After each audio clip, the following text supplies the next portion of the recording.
30% ಬಂಗಾರದ ಬೆಲೆ ಕುಸಿತ. ಚಿನ್ನ ಕೊಳ್ಳಲು ಇದು ಸಕಾಲನ? ಎಸ್ ವೀಕ್ಷಕರೇ, ಕಳೆದ ವರ್ಷ ಹಾಗೂ ಇತ್ತೀಚಿನ ದಿನಗಳಲ್ಲಿ ಚಿನ್ನ ಅನ್ನೋಕು ಭಯ ಆಗೋದು. ಯಾಕೆಂದ್ರೆ ಚಿನ್ನದ ಬೆಲೆ ಆ ಮಟ್ಟಕ್ಕೆ ಏರಿಕೆ ಆಗ್ತಾ ಇದೆ. ಚಿನ್ನ ಕೊಳ್ಳೋದಿರಲಿ, ಮುಟ್ಟೋಕು ಭಯ ಆಗೋದು. ಎಷ್ಟು ಸ್ಪೀಡ್ ಆಗಿ ಬಂಗಾರ ಏರಿಕೆ ಆಗಿತ್ತು, ಅಷ್ಟೇ ಸ್ಪೀಡ್ ಆಗಿ ಕುಸಿತಾ ಇದೆ. ಹೀಗಾಗಿ ಜನರು ಕೂಡ ಈಗ ಚಿನ್ನ ಕೊಳ್ಳಲು ಇದು ಸಕಾಲವಾ ಅಥವಾ ಇನ್ನಷ್ಟು ಬೆಲೆ ಕುಸಿತಾ ಅಂತ ಲೆಕ್ಕ ಹಾಕ್ತಿದ್ದಾರೆ. ಹೌದು, ಸಾರ್ವಕಾಲಿಕ ದಾಖಲೆಯ ಬೆಲೆಯನ್ನ ತಲುಪಿ ಮುನ್ನುಗ್ಗುತ್ತಿದ್ದ ಚಿನ್ನದ ರೇಟ್ ಈಗ ದಿಢೀರನೆ ಬರೋಬ್ಬರಿ 30% ಕುಸಿದು ಬಿದ್ದಿದೆ. ಪ್ರತಿ ಔನ್ಸ್ಗೆ ಸುಮಾರು $5,600 ಅಮೆರಿಕನ್ ಡಾಲರ್ ತಲುಪಿದ್ದ ಬಂಗಾರದ ದರ ಇವತ್ತು ನೇರವಾಗಿ $4,000 ಗಿಂತಲೂ ಕೆಳಗೆ ಇಳಿದು ಹೋಗಿದೆ. ಗ್ರಾಹಕರಿಗೆ ಸಿಹಿ ಸುದ್ದಿ ಆದ್ರೆ ಇತ್ತ ಹೂಡಿಕೆದಾರರಿಗೆ ಮಾತ್ರ ಇದು ಸಂಕಷ್ಟ. ಹಾಗಾದ್ರೆ ಚಿನ್ನ ಕೊಳ್ಳಲು ಇದು ಸರಿಯಾದ ಸಮಯವಾ? ಬಂಗಾರದ ಬೆಲೆ ಇನ್ನೂ ಕೆಳಕ್ಕೆ ಇಳಿಯುತ್ತಾ ಅಥವಾ ಮತ್ತಷ್ಟು ಜಾಸ್ತಿ ಆಗುತ್ತಾ? ಹೂಡಿಕೆದಾರರಿಗೆ ಸಂಕಷ್ಟ ಹೇಗೆ? ಪ್ರತಿಯೊಂದನ್ನು ಕೂಡ ಡೀಟೇಲ್ ಆಗಿ ನೋಡ್ತಾ ಹೋಗೋಣ ಬನ್ನಿ. ದಾಖಲೆಯ ಗರಿಷ್ಠ ಮಟ್ಟದಿಂದ 30% ಕುಸಿತ. $5,600 ನಿಂದ $4,000 ವರೆಗೆ ಇಳಿಕೆ. ಎಸ್ ವೀಕ್ಷಕರೇ, 2 ತಿಂಗಳ ಕನಿಷ್ಠ ಮಟ್ಟಕ್ಕೆ ಚಿನ್ನ ಬೆಳ್ಳಿ ದರ ಕುಸಿತ ಕಂಡಿದ್ದು ಗ್ರಾಹಕರಿಗೆ ಫುಲ್ ಖುಷ್ ಆಗಿದೆ. ಇನ್ನಾದ್ರೂ ಚಿನ್ನ ಕೊಳ್ಳಬಹುದಲ್ಲ ಎಂದು ಸಂತೋಷಗೊಂಡಿದ್ದಾರೆ. ಚಿನ್ನದ ಬೆಲೆ ಕುಸಿತ ಕಂಡು 24 ಕ್ಯಾರೆಟ್ ಚಿನ್ನದ ಬೆಲೆ ಈಗ $14,662 ಬಂದು ನಿಂತಿದೆ. ಇನ್ನು 22 ಕ್ಯಾರೆಟ್ ಚಿನ್ನದ ಬೆಲೆಯೂ ಇಳಿಕೆಯಾಗಿ $13,440 ತಲುಪಿದೆ. ಇನ್ನು ಈ ಸೀಸನ್ನ ಅಂಕಿಅಂಶಗಳನ್ನ ಒಮ್ಮೆ ಗಮನಿಸಿದ್ರೆ ಚಿನ್ನ ಇವತ್ತು ತನ್ನ ಸಾರ್ವಕಾಲಿಕ ದಾಖಲೆ ಬೆಲೆಯಾದ $5,600 ನಿಂದ ಅಕ್ಷರಶಃ 30% ಕೆಳಕ್ಕೆ ಬಂದಿದೆ. ಪ್ರಸ್ತುತ ಅಂತಾರಾಷ್ಟ್ರೀಯ ಮಾರುಕಟ್ಟೆಯಲ್ಲಿ ಚಿನ್ನದ ಬೆಲೆ $4,000 ಹತ್ತಿರ ಟ್ರೇಡ್ ಆಗ್ತಾ ಇದೆ. ವೀಕ್ಷಕರ, 2025ರಲ್ಲಿ ಚಿನ್ನದ 65% ಲಾಭ ನೀಡಿತು. ಬೆಳ್ಳಿಯು ಬರೋಬ್ಬರಿ 148% ಏರಿಕೆ ಕಂಡಿತು. ಇಷ್ಟೊಂದು ದೊಡ್ಡ ಮಟ್ಟದ ಏರಿಕೆ ನಂತರ ಇಂತಹ ಕುಸಿತ ಅನಿವಾರ್ಯ ಅಂತ ಹೂಡಿಕೆ ತಜ್ಞ ಸೌಮಿಲ್ ಗಾಂಧಿ ಅಭಿಪ್ರಾಯಪಟ್ಟಿದ್ದಾರೆ. ಯುದ್ಧದ ನಡುವೆಯೂ ಕುಸಿದ ಚಿನ್ನದ ಬೇಡಿಕೆ. ಬಡ್ಡಿ ದರ, ಬಾಂಡ್ ಇಳುವರಿ ಕಡೆಗೆ ಹೂಡಿಕೆದಾರರ ಒಲವು. ವೀಕ್ಷಕರೇ, ಸಾಮಾನ್ಯವಾಗಿ ಜಗತ್ತಿನಲ್ಲಿ ಯುದ್ಧದ ಕಾರ್ಮೋಡಗಳು ಕವಿದಾಗ ಮತ್ತು ಜಾಗತಿಕ ಬಿಕ್ಕಟ್ಟು ಸೃಷ್ಟಿಯಾದಾಗ ಜನರು ಸುರಕ್ಷಿತ ಹೂಡಿಕೆಯ ಆಶಯವಾಗಿ ಚಿನ್ನದ ಮೇಲೆ ಮುಗಿಬಿದ್ದು ಹೂಡಿಕೆ ಮಾಡುತ್ತಾರೆ. ಇದರಿಂದ ಚಿನ್ನದ ಬೆಲೆ ಏರಿಕೆ ಆಗುತ್ತದೆ. ಆದರೆ ಈ ಬಾರಿ ಜಗತ್ತಿನಲ್ಲಿ ಯುದ್ಧದ ಉದ್ವಿಗ್ನತೆ ಮುಂದುವರೆದಿದ್ದರೂ ಜಾಗತಿಕ ಕೇಂದ್ರೀಯ ಬ್ಯಾಂಕ್ಗಳು ಚಿನ್ನದ ಖರೀದಿಯನ್ನ ನಿರಂತರವಾಗಿ ಮಾಡುತ್ತಿದ್ದರೂ ಸಹ ಚಿನ್ನದ ಬೆಲೆಯಲ್ಲಿ ಭಾರಿ ಕುಸಿತ ಕಂಡು ಬಂದಿದೆ. ಆಗ್ಮೆಂಟ್ ಸಂಸ್ಥೆಯ ರೆನಿಶಾ ಚೈನಾನಿರವರ ಪ್ರಕಾರ ಜಾಗತಿಕ ಹೂಡಿಕೆದಾರರು ಈಗ ಯುದ್ಧಕ್ಕಿಂತ ಹೆಚ್ಚಾಗಿ ಅಮೆರಿಕದ ಬಡ್ಡಿ ದರಗಳು, ಬಾಂಡ್ ಇಳುವರಿ ಹಾಗೂ ಜಾಗತಿಕ ಹಣಕಾಸು ಪರಿಸ್ಥಿತಿಗಳ ಮೇಲೆ ಹೆಚ್ಚಿನ ಗಮನ ಇಟ್ಟಿದ್ದಾರೆ. ಇದುವೇ ಇವತ್ತು ಚಿನ್ನದ ಬೆಲೆಯನ್ನ ನಿಯಂತ್ರಿಸುತ್ತಿರುವವರ ಮುಖ್ಯ ಚಾಲಕ ಶಕ್ತಿಯಾಗಿದೆ. ತೈಲ ಬೆಲೆ ಏರಿಕೆ, ಫೆಡರಲ್ ಬ್ಯಾಂಕ್ನ ಬಡ್ಡಿ ದರ ನೀತಿ. ವೀಕ್ಷಕರೇ, ಚಿನ್ನದ ಬೆಲೆ ಇಷ್ಟೊಂದು ಕುಸಿಯಲು ಪ್ರಮುಖವಾಗಿ 3 ಮಹತ್ವದ ಮ್ಯಾಕ್ರೋ ಎಕನಾಮಿಕ್ ಕಾರಣಗಳನ್ನ ಕೊಡಲಾಗ್ತಾ ಇದೆ. ಮೊದಲನೇದಾಗಿ, ಇರಾನ್ ಸಂಘರ್ಷದಿಂದಾಗಿ ಜಾಗತಿಕ ತೈಲ ಬೆಲೆಗಳು ಏರಿಕೆಯಾದಾಗ ಹಣದುಬ್ಬರ ಹೆಚ್ಚಾಗಬಹುದು ಎಂಬ ಆತಂಕ ಸೃಷ್ಟಿಯಾಯಿತು. ಇದರಿಂದಾಗಿ ಅಮೆರಿಕದ ಫೆಡರಲ್ ರಿಸರ್ವ್ ತನ್ನ ಕಠಿಣ ಬಡ್ಡಿದರ ನೀತಿಯನ್ನ ಮುಂದುವರಿಸಬೇಕಾಯಿತು. ಬಡ್ಡಿ ದರ ಕಡಿತದ ನಿರೀಕ್ಷೆಯಲ್ಲಿದ್ದ ಹೂಡಿಕೆದಾರರಿಗೆ ಇದು ಭಾರಿ ಆಘಾತ ನೀಡಿತು. ಎರಡನೇದಾಗಿ, ಜೂನ್ ತಿಂಗಳ ಕೊನೆಯ ವಾರದಲ್ಲಿ ಜಾಗತಿಕ ತಂತ್ರಜ್ಞಾನ ಮತ್ತು ಆರ್ಟಿಫಿಷಿಯಲ್ ಇಂಟೆಲಿಜೆನ್ಸ್ ಷೇರುಗಳು ಭಾರಿ ಕುಸಿತವನ್ನ ಕಂಡಿದ್ದವು.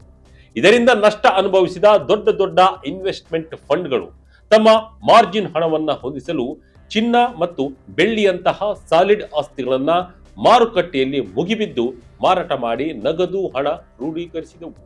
ಈ ಬಾರಿ ಲಿಕ್ವಿಡಿಟಿ ಮಾರಾಟವು ಚಿನ್ನದ ಬೆಲೆಯನ್ನ ಪಾತಾಳಕ್ಕೆ ತಳ್ಳಿತು. ಇದು ಮಾರುಕಟ್ಟೆ ತಾತ್ಕಾಲಿಕ ಹೊಂದಾಣಿಕೆ. ಚಿನ್ನದ ದೀರ್ಘಾವಧಿಯ ಮೌಲ್ಯ ಕಡಿಮೆಯಾಗಲ್ಲ. ವೀಕ್ಷಕರೇ, ಆದರೆ ಆಗ್ಮೆಂಟ್ ಸಂಸ್ಥೆಯ ವರದಿಯ ಪ್ರಕಾರ ಈ ಬಾರಿ ಕುಸಿತವು ಕೇವಲ ಮಾರುಕಟ್ಟೆಯ ತಾತ್ಕಾಲಿಕ ತಿದ್ದುಪಡಿ ಅಥವಾ ಸೈಕ್ಲಿಕಲ್ ಕರೆಕ್ಷನ್ ಅಷ್ಟೇ ಹೊರತು ಚಿನ್ನದ ದೀರ್ಘಾವಧಿಯ ಹೂಡಿಕೆಯ ಮೌಲ್ಯ ಕುಸಿದಿದೆ ಎಂದಲ್ಲ. ಚಿನ್ನದ ರಚನಾತ್ಮಕ ಬೆಂಬಲ ಎಂದಿಗೂ ಮುರಿದು ಬಿಡುವುದಿಲ್ಲ. ಷೇರು ಮಾರುಕಟ್ಟೆಯಲ್ಲಿ ಏರಿಳಿತಗಳು ಉಂಟಾದಾಗ, ಹಣದುಬ್ಬರದ ಆತಂಕ ಸೃಷ್ಟಿಯಾದಾಗ ಹಾಗೂ ಪ್ರಮುಖ ಕರೆನ್ಸಿಗಳ ಮೌಲ್ಯ ಕುಸಿದಾಗ ಹೂಡಿಕೆದಾರರನ್ನ ಕಾಪಾಡುವುದು ಇದೇ ಚಿನ್ನದ ಹೂಡಿಕೆ.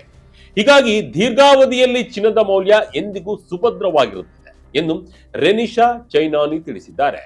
ಜಾಗತಿಕ ಬ್ಯಾಂಕುಗಳ ಖರೀದಿ, ಹೆಚ್ಚುತ್ತಿರುವ ಜಾಗತಿಕ ಸಾಲದ ಹೊರೆ ಹಾಗೂ ಅಮೆರಿಕದ ಫೆಡ್ ಮೇಲಿರುವ ಒತ್ತಡಗಳು ಚಿನ್ನದ ದರಕ್ಕೆ ಭವಿಷ್ಯದಲ್ಲಿ ಶ್ರೀರಕ್ಷೆಯಾಗಲಿವೆ. ಕಚ್ಚಾ ತೈಲ ಬೆಲೆಯಲ್ಲಿ 40% ಇಳಿಕೆ. 2027ರಲ್ಲಿ ಮತ್ತೆ ಪುಟಿದೇಳುತ್ತಾ ಚಿನ್ನದ ಬೆಲೆ. ವೀಕ್ಷಕರೇ, ಚಿನ್ನದ ಬೆಲೆ ಭವಿಷ್ಯದಲ್ಲಿ ಮತ್ತೆ ಪುಟಿದೇಳಲು ಬಲವಾದ ಕಾರಣಗಳಿವೆ. ಜಾಗತಿಕವಾಗಿ ಕಚ್ಚಾ ತೈಲ ಬೆಲೆಯು ಕಳೆದ ಕ್ವಾರ್ಟರ್ನಲ್ಲಿ ಬರೋಬ್ಬರಿ 40% ಇಳಿಕೆ ಕಂಡಿದೆ. ಇದು ಇಡೀ ಜಗತ್ತಿನ ಹಣದುಬ್ಬರದ ಆತಂಕವನ್ನ ಭಾರೀ ಪ್ರಮಾಣದಲ್ಲಿ ತಗ್ಗಿಸಿದೆ. ಅಮೆರಿಕದ ಫೆಡರಲ್ ರಿಸರ್ವ್ ಈ ವರ್ಷ ಬಡ್ಡಿ ದರದಲ್ಲಿ ಯಾವುದೇ ಬದಲಾವಣೆ ಮಾಡದಿದ್ದರೂ ಮುಂದಿನ ದಿನಗಳಲ್ಲಿ ಅಂದರೆ 2027ರ ಆರಂಭದ ವೇಳೆಗೆ ಬಡ್ಡಿ ದರವನ್ನ ಕಡಿತಗೊಳಿಸುವ ಬಲವಾದ ಮುನ್ಸೂಚನೆ ಸಿಕ್ಕಿದೆ. ಬಡ್ಡಿ ದರ ಕಡಿತಗೊಂಡ ತಕ್ಷಣವೇ ಜಾಗತಿಕ ಹೂಡಿಕೆದಾರರು ಮತ್ತೆ ಬಾಂಡ್ಗಳನ್ನ ಬಿಟ್ಟು ಚಿನ್ನದ ಮೇಲೆ ಭಾರೀ ಪ್ರಮಾಣದ ಹೂಡಿಕೆಯನ್ನ ಆರಂಭಿಸಲಿದ್ದಾರೆ. ಆಗ ಚಿನ್ನದ ಬೆಲೆ ಮತ್ತೆ ಗಗನಕ್ಕೇರಬಹುದು. ವರ್ಲ್ಡ್ ಗೋಲ್ಡ್ ಕೌನ್ಸಿಲ್ ನಿಂದ ಸಮೀಕ್ಷೆ. ಎಸ್ ವೀಕ್ಷಕರೇ, ಚಿನ್ನದ ಬೆಲೆಗೆ ಮತ್ತೊಂದು ಅತಿದೊಡ್ಡ ಬೆಂಬಲ ಎಂದರೆ ಜಾಗತಿಕ ಕೇಂದ್ರೀಯ ಬ್ಯಾಂಕುಗಳ ಸತತ ಖರೀದಿ. ಇತ್ತೀಚೆಗೆ ವರ್ಲ್ಡ್ ಗೋಲ್ಡ್ ಕೌನ್ಸಿಲ್ ನಡೆಸಿರುವ ಭರ್ಜರಿ ಸಮೀಕ್ಷೆಯ ಪ್ರಕಾರ ಜಗತ್ತಿನ ಬರೋಬ್ಬರಿ 84% ಕೇಂದ್ರೀಯ ಬ್ಯಾಂಕುಗಳು ಮುಂದಿನ 5 ವರ್ಷಗಳಲ್ಲಿ ತಮ್ಮ ಒಟ್ಟು ವಿದೇಶಿ ಮೀಸಲು ನಿಧಿಯಲ್ಲಿ ಅಮೆರಿಕನ್ ಡಾಲರ್ ಮೇಲಿನ ಅವಲಂಬನೆಯನ್ನು ತಗ್ಗಿಸಿ ಚಿನ್ನದ ಪಾಲನ್ನ ಭಾರೀ ಪ್ರಮಾಣದಲ್ಲಿ ಹೆಚ್ಚಿಸಲು ನಿರ್ಧರಿಸಿವೆ. ಅಷ್ಟೇ ಅಲ್ಲದೆ ಜಗತ್ತಿನ 90% ಸೆಂಟ್ರಲ್ ಬ್ಯಾಂಕುಗಳು ಮುಂದಿನ 1 ವರ್ಷದಲ್ಲಿ ತಮ್ಮ ಚಿನ್ನದ ದಾಸ್ತಾನನ್ನ ಗಣನೀಯವಾಗಿ ಹೆಚ್ಚಿಸಲು ಅಧಿಕೃತ ಪ್ಲಾನ್ ಮಾಡಿಕೊಂಡಿವೆ. ಅಂದರೆ ದೊಡ್ಡ ದೊಡ್ಡ ರಾಷ್ಟ್ರಗಳೇ ಚಿನ್ನದ ಖರೀದಿಗೆ ಸಿದ್ಧವಾಗಿರುವುದರಿಂದ ಬೆಲೆಗಳು ದೀರ್ಘಾವಧಿಯಲ್ಲಿ ಕುಸಿಯಲು ಸಾಧ್ಯವೇ ಇಲ್ಲ. ಸದ್ಯದಲ್ಲಿ ಮತ್ತೆ $4,400ನತ್ತ ಹಳದಿ ಲೋಹ. 2026ರ ಕೊನೆಗೆ $5,000, 2027ರಲ್ಲಿ ಹೊಸ ದಾಖಲೆ. ವೀಕ್ಷಕರೇ, ಹಾಗಾದ್ರೆ ಹೂಡಿಕೆದಾರರು ಮತ್ತು ಗ್ರಾಹಕರು ಈಗ ಚಿನ್ನ ಖರೀದಿಸುವುದು ಸೂಕ್ತವೇ? ಆಗ್ಮೆಂಟ್ ಸಂಸ್ಥೆಯ ತಾಂತ್ರಿಕ ವಿಶ್ಲೇಷಕರ ಪ್ರಕಾರ ಸದ್ಯ ಅಂತಾರಾಷ್ಟ್ರೀಯ ಮಾರುಕಟ್ಟೆಯಲ್ಲಿ ಪ್ರತಿ ಔನ್ಸ್ಗೆ $3,950ರಿಂದ $4,000 ಅತ್ಯಂತ ಬಲವಾದ ಸಪೋರ್ಟ್ ಲೆವೆಲ್ ಆಗಿದೆ. ಇಲ್ಲಿಂದ ಚಿನ್ನದ ಬೆಲೆ ಮತ್ತೆ ಪುಟಿದೇಳಲಿದ್ದು ಇನ್ನು ಕೆಲವೇ ವಾರಗಳಲ್ಲಿ ಪ್ರತಿ ಔನ್ಸ್ಗೆ $4,400 ತಲುಪಲಿದೆ. ಅಷ್ಟೇ ಅಲ್ಲದೆ 2026ರ ಕೊನೆಯ ವೇಳೆಗೆ ಚಿನ್ನದ ಬೆಲೆ ಬರೋಬ್ಬರಿ $4,900ರಿಂದ $5,000 ಮುಟ್ಟಲಿದ್ದು 2027ರ ವೇಳೆಗೆ ಜಾಗತಿಕವಾಗಿ ಚಿನ್ನದ ದರದಲ್ಲಿ ಮತ್ತೊಂದು ಹೊಸ ಸಾರ್ವಕಾಲಿಕ ದಾಖಲೆ ನಿರ್ಮಾಣವಾಗಲಿದೆ ಎಂದು ಆಗ್ಮೆಂಟ್ ಭವಿಷ್ಯ ನುಡಿದಿದೆ. ಹೀಗಾಗಿ ದೀರ್ಘಾವಧಿ ಗ್ರಾಹಕರು ಮತ್ತು ಹೂಡಿಕೆದಾರರಿಗೆ ಇದು ಚಿನ್ನ ಖರೀದಿಸಲು ಅತ್ಯಂತ ಸೂಕ್ತವಾದ ಸಮಯವಾಗಿದೆ. ಮುಂದಿನ ದಿನಗಳಲ್ಲಿ ಭಾರತ, ಚೀನಾ ಮತ್ತು ಮಧ್ಯಪ್ರಾಚ್ಯದ ಭೌತಿಕ ಚಿನ್ನದ ಬೇಡಿಕೆ ಮತ್ತು ಯುಎಸ್ ಫೆಡ್ನ ನಿರ್ಧಾರಗಳು ಚಿನ್ನದ ದರದ ಗತಿಯನ್ನ ನಿರ್ಧರಿಸಲಿವೆ. ಒಟ್ಟಾರೆಯಾಗಿ ಹೇಳುವುದಾದ್ರೆ ಸದ್ಯ ಚಿನ್ನದ ಬೆಲೆಯಲ್ಲಿ ಉಂಟಾಗಿರುವ 30% ಕುಸಿತವು ಜಾಗತಿಕ ಮಾರುಕಟ್ಟೆಯ ತಾತ್ಕಾಲಿಕ ಹೊಂದಾಣಿಕೆಯಾಗಿದೆ ಎಂದು ಹೇಳಲಾಗ್ತಾ ಇದೆ. ಈ ಚಿನ್ನದ ಬೆಲೆ ಕುಸಿತ ಜನರಿಗೆ ಸಿಹಿ ಸುದ್ದಿ ಆದ್ರೆ ಹೂಡಿಕೆದಾರರಿಗೆ ಸಂಕಷ್ಟವಾಗಿದೆ. ಅಮೆರಿಕದ ಬಡ್ಡಿದರ ನೀತಿಗಳು ಹಾಗೂ ಷೇರು ಮಾರುಕಟ್ಟೆಯ ಏರಿಳಿತಗಳು ಈ ಕುಸಿತಕ್ಕೆ ಕಾರಣವಾಗಿದ್ದರೂ ದೀರ್ಘಾವಧಿಯಲ್ಲಿ ಚಿನ್ನದ ಮೌಲ್ಯ ಎಂದಿಗೂ ಸುಭದ್ರವಾಗಿರುತ್ತದೆ.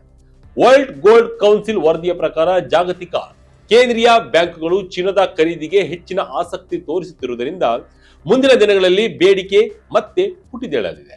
ವಿಶ್ಲೇಷಕರ ಪ್ರಕಾರ 2026 ಮತ್ತು 27ರ ವೇಳೆಗೆ ಚಿನ್ನದ ದರವು ಹೊಸ ದಾಖಲೆಗಳನ್ನ ನಿರ್ಮಿಸುವ ಮುನ್ಸೂಚನೆಗಳಿವೆ. ನೋಡೋಣ ಮುಂದಿನ ದಿನಗಳಲ್ಲಿ ಏನಾಗುತ್ತೆ ಅಂತ.